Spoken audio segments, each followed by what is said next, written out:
ഇപ്പോൾ ശ്രീ ദാമോദർ പ്രസാദ് കൂടിയുണ്ട്.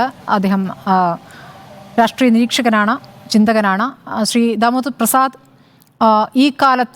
ഈ പ്രത്യേക കാലത്ത് അതിശക്തമായി പ്രതികരിക്കുന്ന ഒരു രാഷ്ട്രീയ നേതാവ്, ഒരു കമ്മ്യൂണിസ്റ്റ് നേതാവ് എന്ന് മാത്രം അല്ല, എല്ലാവർക്കും സ്വീകാര്യമായ, അവിടെയാണല്ലോ ഇപ്പോൾ ഇന്ത്യ എന്ന ആശയത്തെ ഊട്ടിയുറപ്പിച്ചൊരു നേതാവ്. അങ്ങനെയാണ് രാഹുൽ ഗാന്ധി ഓർമ്മിപ്പിക്കുന്നത്. ഇന്ത്യ മുന്നണി കെട്ടിപ്പടുക്കുന്നതിൽ വലിയ പങ്ക് വഹിച്ച നേതാവാണ്. ഒരു കാലത്ത് ഇന്ദിരാഗാന്ധിയെ വിറപ്പിച്ച നേതാവായിരുന്നു. അദ്ദേഹത്തിൻ്റെ അവസാന കാലമായപ്പോഴേക്കും അദ്ദേഹം രാഹുൽ ഗാന്ധിയുടെ തോളിൽ കൈയിടുന്ന, രാഹുൽ ഗാന്ധിയുമായും സോണിയാഗാന്ധിയും ഒക്കെ സൗഹൃദമുള്ള ഒരു നേതാവായി. അപ്പോൾ ആ കാലഘട്ടം മുതൽ ഈ കാലഘട്ടം വരെ എങ്ങനെയായിരുന്നു ചില കാര്യങ്ങളിൽ അദ്ദേഹം എടുത്ത തീരുമാനങ്ങൾ? ഒരു വശത്ത് പ്രായോഗികത എന്ന് പറയുന്നു, അതേസമയം പ്രായോഗികതയുണ്ട്, അതേസമയം കമ്മ്യൂണിസ്റ്റ് ആശയങ്ങളിൽ നിന്ന് വ്യതിചലിക്കുകയുമില്ല. ഇതെങ്ങനെയാണ് ഈ ഒരു കോമ്പിനേഷൻ സാധ്യമായിട്ടുണ്ടാവുക? സ്മൃതി, നിങ്ങളുടെ ചാനലിൽ എഴുതി കാണിക്കുന്നുണ്ടല്ലോ ഇന്ദിരാഗാന്ധി തടഞ്ഞ കുറ്റപത്രം വായിച്ച അതിന്റെ ഫോട്ടോ സ്മൃതി കണ്ടോ? ശരിക്കും അതാണ് കാണിക്കേണ്ടത്. അത് ഇന്നും ആ ഒരു വല്ലാത്ത രീതിയിൽ നമുക്ക് ഇൻസ്പയർ ചെയ്യുന്ന, വളരെ പ്രചോദനം നൽകുന്ന, ഈ നമ്മുടെ പലപ്പോഴും വിദ്യാർത്ഥി സമ്മേളനങ്ങളിൽ ആ ചിത്രം കാണാൻ പറ്റും. അതിൽ ഇന്ദിരാഗാന്ധിയുടെ സ്റ്റേച്ചറും അതിൻ്റെ അകത്ത് പ്രധാനമാണെന്ന് എനിക്ക് തോന്നുന്നു. കാര്യം അതിൻ്റെ അകത്ത് പ്രധാനമന്ത്രി ഇങ്ങനെ ആ ഒരു യുവ നേതാവിൻ്റെ കുറ്റപത്രം കേൾക്കുന്ന, നമ്മുടെ ഇന്നത്തെ പ്രധാനത്തെക്കുറിച്ച് നമുക്ക് ആലോചിക്കാൻ പോലും പറ്റാത്ത കാര്യമാണ്. അപ്പോൾ അതിൻ്റെ അകത്ത് അതിൻ്റെ ഒരു വീര്യം എനിക്ക് തോന്നുന്നു, അതിൻ്റെ ഒരു അൺകോംപ്രമൈസിങ്, പ്രത്യേകിച്ച് അടിയന്തരാവസ്ഥ കാലത്ത് പലരും കോംപ്രമൈസ് സമയത്ത് ആ അൺകോംപ്രമൈസിങ് ആയിട്ടുള്ള ലീഡർഷിപ്പിൻ്റെ ഒരു ക്വാളിറ്റി ഉടനീളം കാണിക്കുകയും ആ മൂല്യത്തിൻ്റെ അടിസ്ഥാനത്തിലാണ് അദ്ദേഹത്തിൻ്റെ ഒരു രാഷ്ട്രീയ ജീവിതം തന്നെ കെട്ടിപ്പടുത്തിട്ടുള്ളത്. അപ്പോൾ ആ ഒത്തീർപ്പില്ലാതിരിക്കുക എന്നുള്ളത് മറ്റ് രാഷ്ട്രീയ താല്പര്യങ്ങളനുസരിച്ചോ അല്ലെങ്കിൽ അന്താരാഷ്ട്ര സമവാക്യങ്ങളുടെ അടിസ്ഥാനത്തിൽ ഒത്തീർപ്പ് ഇല്ലാതെ ഒരു രാഷ്ട്രീയ പ്രവർത്തനം നടത്താൻ സാധിക്കുന്ന ഒരു വലിയ ചരിത്രത്തിൻ്റെ ഭാഗം കൂടിയാണ് നമ്മുടെ മുമ്പിലെ സഖാവ് സീതാറാം യെച്ചൂരി. അതിൻ്റെ വലിയ തുടർച്ച, ആ നൈരന്തര്യം നമുക്ക് പിൽക്കാലത്തും കാണാം. അപ്പോൾ ഇന്ദിരാഗാന്ധി ആ നിലയ്ക്ക് ചിത്രങ്ങളിൽ അവസാനം കാണുന്ന ചിത്രമാണല്ലോ ശ്രീ ദാമോദർ പ്രസാദ് താങ്കൾ സൂചിപ്പിച്ച ചിത്രം. പ്രേക്ഷകരുടെ അറിവിലേക്കായി 77-ൽ ലോക്സഭാ തെരഞ്ഞെടുപ്പിൽ ഇന്ദിരാഗാന്ധി പരാജയപ്പെടുന്നു. JNU വിദ്യാർത്ഥികൾ ഇന്ദിരയുടെ വസതിയിലേക്ക് മാർച്ച് നടത്തുന്നു. അവിടെ അടിയന്തരാവസ്ഥയുടെ ക്രിമിനലുകൾ എന്നാണ് വിദ്യാർത്ഥികൾ ഇന്ദിരാഗാന്ധിയുടെ മുഖത്ത് നോക്കി വിളിക്കുന്നത്. ഇന്ദിരാഗാന്ധി വസതിയിൽ നിന്ന് പുറത്തേക്ക് വന്ന വിദ്യാർത്ഥികളെ നോക്കി ആദ്യം ചിരിക്കുന്നൊക്കെയുണ്ട്. പക്ഷേ മുന്നോട്ട് വന്നുകൊണ്ട് ഈ സീതാറാം യെച്ചൂരിയാണ് മെമ്മോറാണ്ടം വായിക്കുന്നത്. ആ മെമ്മോറാണ്ടം അതുവരെ അടിയന്തരാവസ്ഥ കാലത്ത് നടന്ന ക്രൂരതയുടെ കാര്യങ്ങൾ മുഴുവൻ വിശദീകരിച്ചുകൊണ്ടുള്ളൊരു മെമ്മോറാണ്ടമാണ് വായിച്ചത്.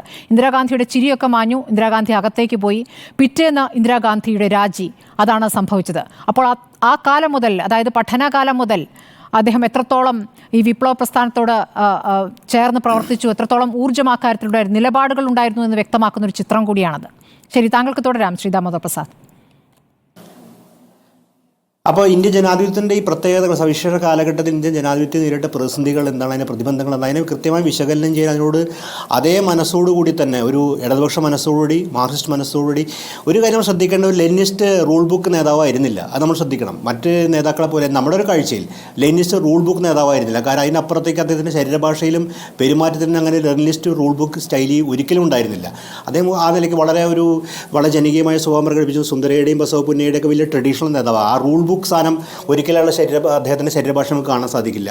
അപ്പോൾ അതിൻ്റെ ഒരു വലിയ പ്രത്യേകതയും ഈ ജനാധിപത്യ ഇടപെടലിൽ കാണാൻ പറ്റും. അതുകൊണ്ടാണ് ഒരുപക്ഷെ പുതിയ കാലത്തിൻ്റെ പുതിയ ജനാധിപത്യ ആവശ്യങ്ങൾക്കനുസരിച്ച് മുഖ്യ വൈരുദ്ധ്യം ഇന്ത്യൻ ഫാഷിസ്റ്റവും ജനങ്ങളും തമ്മിലുള്ള മുഖ്യ വൈദ്യം തിരിച്ചുകൊണ്ട്, അല്ലാണ്ട് ഇന്ത്യൻ രാഷ്ട്രീയം അത് ഏകാധിപത്യപരമാണോ, ഫാഷിസമാണോ, അല്ലെങ്കിൽ അതോറിറ്റേറിയൻ ആണോ, ഇലക്ട്രൽ ഓട്ടോക്രസിയാണോ എന്ന് സൂക്ഷ്മ വിശകലനം ചെയ്യേണ്ട കാര്യങ്ങളുണ്ടായിരിക്കാം. പക്ഷെ അങ്ങനെ വിശകലനം ഒരു പാഠപുസ്തക ശൈലി അനുവർത്തിക്കാതെ ഈ മുഖ്യ വൈരുദ്ധ്യം ഇത് BJPയും ഇന്ത്യൻ ജനങ്ങളാണെന്നുള്ള ഒരു വിലയിരുത്തലിൻ്റെ അടിസ്ഥാനത്തിൽ ഒരു പുതിയ ജനാധിപത്യ സമവാക്യം കെട്ടിപ്പടുക്കാനുള്ള വലിയ ശ്രമം ഇന്ത്യ മുന്നണിക്ക് മുമ്പ് തന്നെ ഒരു ജനാധിപത്യ സമവാക്യം കെട്ടിപ്പടിക്കാനും മതേതരത്തിൻ്റെയും ഇന്ത്യ എന്ന ആശയത്തിൻ്റെ അടിസ്ഥാനത്തിലും ഫെഡറൽ ആശയത്തിൻ്റെ അടിസ്ഥാനത്തിലും ഭരണഘടനാബദ്ധമായ മൂല്യങ്ങളുടെ അടിസ്ഥാനത്തിൽ കെട്ടിപ്പടുക്കാനുള്ള ഒരു വലിയൊരു പ്രവർത്തനം അദ്ദേഹം തുടങ്ങി വെച്ചിട്ടുണ്ട്. അത് ഏറ്റവും പ്രധാനപ്പെട്ട അതാണ്. ഒരുപക്ഷെ രാഹുൽ ഗാന്ധിയിലെല്ലാം മറ്റേത് നേതാക്കളെക്കാട്ടും തൻ്റെ പാർട്ടിയിലെയും ഇതര കൂടെ നിൽക്കുന്ന സഖ്യകക്ഷികളെക്കാട്ടും കൂടുതൽ CPMൻ്റെ ഒരു ജനറൽ സെക്രട്ടറിയെ കൂടുതൽ കേൾക്കാൻ തയ്യാറാവുന്ന രാഷ്ട്രീയ ജനങ്ങൾ അതിന് ആ വലിയൊരു പാരമ്പര്യം അതിലേക്ക് കൊണ്ടുവരുന്നതുകൊണ്ടാണ്. കാര്യം ജനാധിപത്യത്തിൻ്റെ പാരമ്പര്യം, വർത്തമാന കാലത്തിൽ ജനാധിപത്യത്തിലിരിക്കുന്ന അഭിമുഖീകരിക്കുന്ന പ്രതിസന്ധികൾ എങ്ങനെ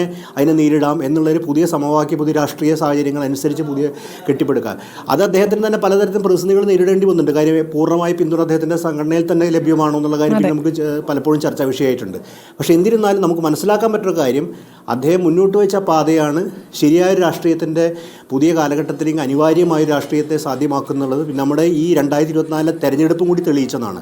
അങ്ങനെ ഒരു ഘട്ടത്തിൽ ജനാധിപത്യം വീണ്ടും പല പ്രതിസന്ധികളും അതിജീവിച്ചുകൊണ്ട് വീണ്ടും പുഷ്കലമായി കാണാൻ തുടങ്ങുന്ന ഘട്ടത്തിലാണ് അദ്ദേഹത്തിൻ്റെ വിയോഗം ഉണ്ടാവുന്നുള്ളത് വലിയ പ്രതിസന്ധി. കാര്യം ഇത്തൊരു ഘട്ടത്തിലായിരുന്നു ജനാധിപത്യത്തിൻ്റെ അടുത്ത ഘട്ടത്തിലേക്ക് കടക്കാനുള്ള നമ്മൾ പുതിയ സാധ്യതകൾ തുറന്നു വരികയാണ്. അങ്ങനെ പുതിയ സമവാക്യങ്ങൾ, പുതിയ രാഷ്ട്രീയ സാഹചര്യം ഉയർന്നു വരുന്ന സാഹചര്യത്തിൽ രാഹുൽ ഗാന്ധിയെ പോലെ ലീഡർഷിപ്പിനെ സംബന്ധിച്ചിടത്തോളം ഇതൊരു ഇടതുപക്ഷ പിന്തുണ. നമുക്ക് അങ്ങനത്തെ ഒരു മഹത്തായ മാതൃക ഉണ്ടായിട്ടുണ്ട്. ഒന്നാം UPA സർക്കാരിൻ്റെ കാലത്ത് ഇടതുപക്ഷ പിന്തുണ വലിയ തോതിൽ ആ സർക്കാരിനെ നിർണ്ണയിച്ചതാണ്, നമുക്കറിയാം.